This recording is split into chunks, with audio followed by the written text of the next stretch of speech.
Transport युनियनच्या संपामुळे कदाचित पेट्रोल संपेल या भीतीपोटी नागपूरमध्ये अनेक पेट्रोल पंपावर आपल्याला अशा प्रकारची गर्दी पाहायला मिळत आहे। शंकरनगर चौकातील भारत पेट्रोलियमचं हे पेट्रोल पंप आहे आणि जर का तुम्ही बघितलं ना तर या पेट्रोल पंपवर लांबच लांब रांगा आपल्याला नागरिकांच्या चालकांच्या पाहायला मिळतात। त्याचं प्रमुख कारण म्हणजे लोकांमध्ये भीती आहे। आपण जर का काही नागरिकांना विचारलं की त्याचं काय कारण आहे सकाळपासूनच आपण त्यांना विचारूया। दादा मला एक सांगा, अगदी सकाळपासून लोकांनी गर्दी केली आहे पेट्रोल पंपवर, काय प्रमुख कारण आहे? ते काहीतरी कानून आला ना दादा त्याच्यामुळे। असं वाटतं का तुम्हाला की पेट्रोल संपेल तर आपली अडचण होईल? हां, पेट्रोल जर संपलं तर आपली अडचण होऊ शकते असं म्हणून लोक भरून घेत आहे? हां, भरून घेत आहे म्हणून भरून घेत आहे।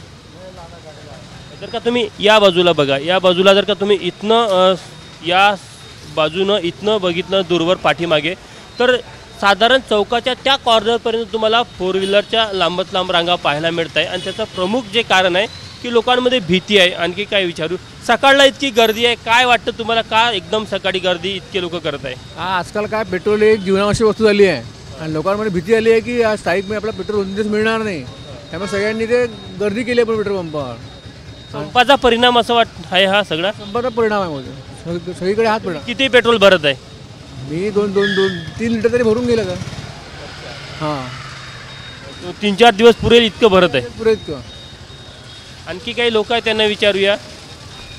काका किती पेट्रोल भरणार आहे तुम्ही आज? भरू आता पैसे आहे तेवढे 400-500 रुपयाचा। एखादा आठवडा पुरेल इतकं भरता? नाही 2-3 दिवस पुरेल। गरीब माणसापाशी एवढे पैसे तर पाहिजे पेट्रोल भरायला। अमित शहाने कानूनच असा बनवला की गरीबाचेच मरण आहे, सगळ्या ड्रायव्हरच्या मागेच भिडले ते। बरं, किती रुपयाचं पेट्रोल भरणार आहे? 1000 रुपयाचं भरून घेऊ साहेब। आता किती दिवस चालते किती दिवस नाही, तेव्हापर्यंत चाललं पाहिजे ना पेट्रोल आपलं। 1000 रुपयाचं किती दिवस चालेल? 5-6 दिवस तर चालून जाईल। तुम्ही इकडे बघा, टू व्हीलरच्या जशा रांगा दिसतात आपल्याला तशाच फोर व्हीलरच्या देखील रांगा पाहायला मिळत आहे आणि लोक धडपडत आहे पेट्रोल भरून। कुठेतरी एकदा पेट्रोल भरलं तर निदान 2-4 दिवस तरी त्यांना दिलासा मिळेल। आपण काही इकडल्या नागरिकांना देखील विचारूया, आपण बघूया। दुचाकीसोबतच 4 चाकीवालेही आहे। सकाळपासून गर्दी होत आहे पेट्रोल पंपवर, काय कारण आहे? मेरे को मालूम नहीं है, कुछ आइडिया नहीं है मेरे को। यांना काही कल्पना नाही। इकडनं आपण काही महिला आहे त्यांना विचारूया। ताई, सकाळलाच खूप मोठ्या प्रमाणामध्ये गर्दी दिसत आहे, काय अच्छा आप सब लोग इतनी भीड़ दिख रही, क्या कारण है?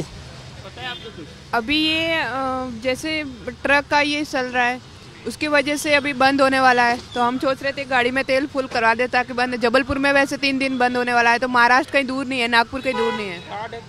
फुल किया आपने टँक? हाँ, फुल किया। तर आपण असं बघू शकतो की जे 4 चाकी चालक आहे ते आपलं टँक फुल करत आहे।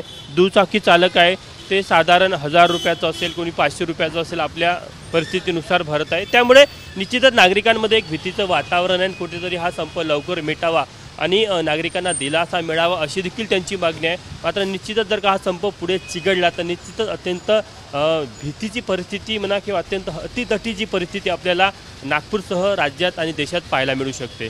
कॅमेरामॅन अतुल हेडेसह तुषार कोहडे, ABP माझा, नागपूर। ABP माझा, उघडा डोळे बघा नीट।